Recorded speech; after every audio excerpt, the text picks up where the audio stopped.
Hey everyone, and welcome to This Explainer. Today, we are cracking open a seriously highly anticipated, intensely focused dossier drawn straight from some newly available source material. We're going to be looking really closely at the precise language used in a very specific official release regarding what is being called the Santiago Incident. Let's just jump right in, okay? We're going to break down the literal text of this release to figure out exactly why this event is commanding so much attention right now. So, think about it. What makes a UAP incident truly compelling? I mean, as we all know, standard encounters usually share a really frustrating common denominator, right? They're incredibly fleeting. You get a shape that just darts across the sky for a fraction of a second, or maybe a sensor picks up an anomaly that vanishes before a solid lock can even be established. And well, that brevity creates immediate ambiguity. It just leaves so much room for endless debate, skepticism, and ultimately dismissal. But it's actually that baseline of frustrating ambiguity that perfectly sets up the stark, almost unbelievable contrast with the source material we're unpacking today. Okay, let's dive into this. The formal designation provided by our source is the Santiago Incident. Now, just the terminology alone establishes this grave, super dramatic tone. Think about it. In official documentation, an event isn't just casually labeled an incident unless it crosses a major threshold of significance. We're talking about something that requires formal logging, extensive reporting, and classification. It totally elevates the event from just a mere sighting or some casual observation into a structured, recognized event that actually demands a formal title. The Santiago Incident is our focal point here, and the data tied to this name completely breaks the mold of what we typically expect to see in this field. Now, I want you to consider the number 9.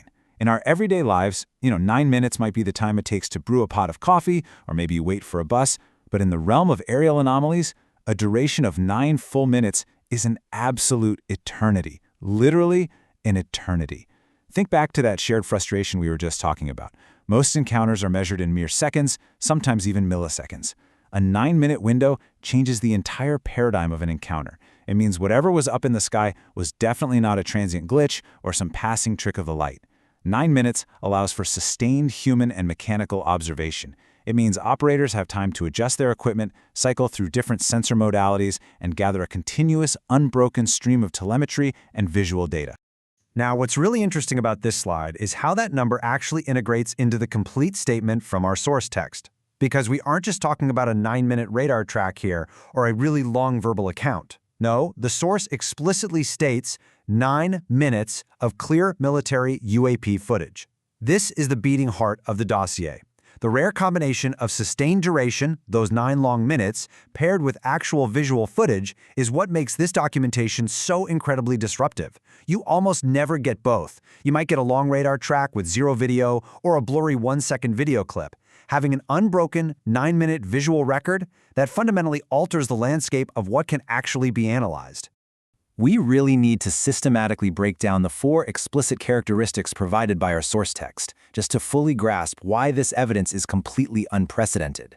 First up, military origin. This implies the footage wasn't just captured on somebody's consumer smartphone, right? It implies the use of multi-million-dollar state-of-the-art optical and targeting sensors that are literally designed to track supersonic threats. Second, UAP analysis. This means the object totally defied standard identification protocols. Third, 9 minutes long, which as we've established is a logistical eternity for data collection. And fourth, clear quality. When you stack these 4 source-derived facts together, you aren't just looking at a run-of-the-mill sighting. You're looking at a localized, heavily data-rich event that legitimately has the potential to rewrite standard operating procedures. So the crucial point is captured right here in this exact phrase from the source. Military UAP analysis.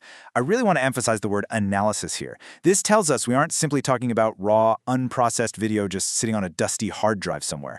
The text explicitly tells us that this footage has been the subject of formal evaluation.